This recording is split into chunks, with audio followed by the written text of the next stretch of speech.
Okay, this is the IB question.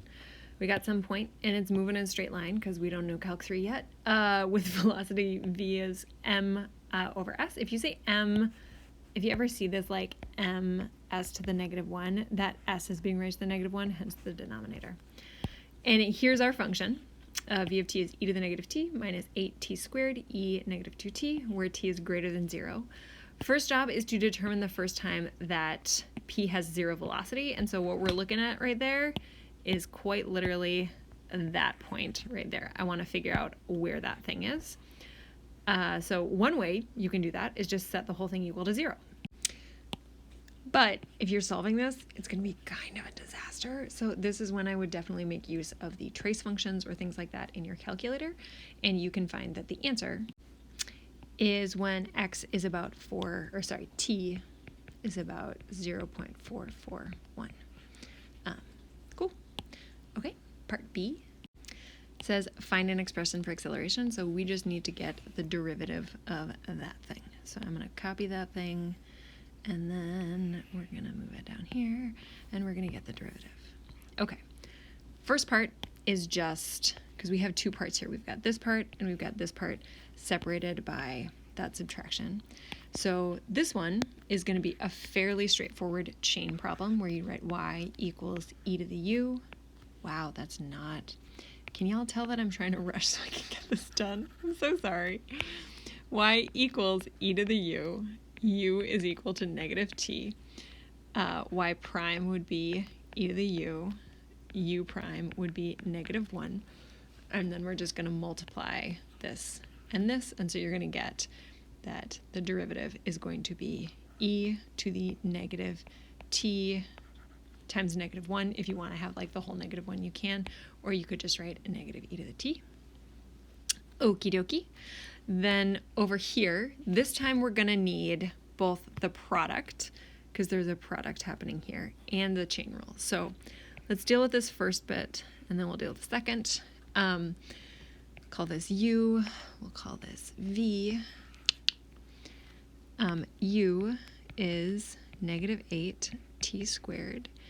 Du dt is -16t, because that 2 and that -8 are going to multiply. Then we've got v is e to the -2t. And just like we kind of did over here, where we had the e to the -t and we ended up multiplying by this, v prime, so dv dt, is going to be -2 e to the -2t. And then we need to multiply this and this together. So that's going to get us +32.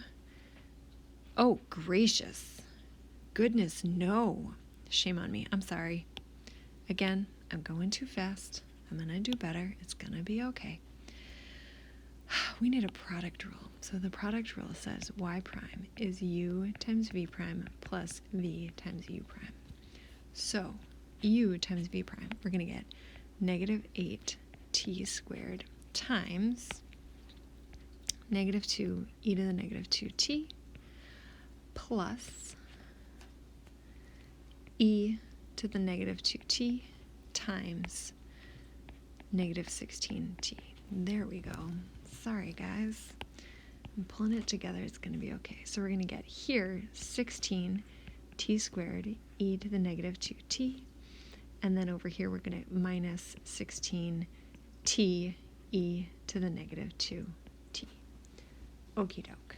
So our final for acceleration, we'll call it a of t, is going to be this guy, -e to the -t plus, and the reason we can do plus is because we treated this minus like a negative here, so plus 16t squared e to the -2t minus 16t e to the -2t. And absolutely, you can simplify this a little bit. You could pull out an e to the t, you could pull out a 16 if you wanted this part, but this is totally acceptable and a perfectly acceptable answer for the IB as well. Part C says, find the value of, find A of T1, basically. They're saying plug that value in. So all you have to do is plug in A of 0.441. Use a calculator for that. By all means, your answer is going to be negative 228 meters per second squared. Let me know what questions you've got. I'm going to try to get this up before 3:30. I have a minute.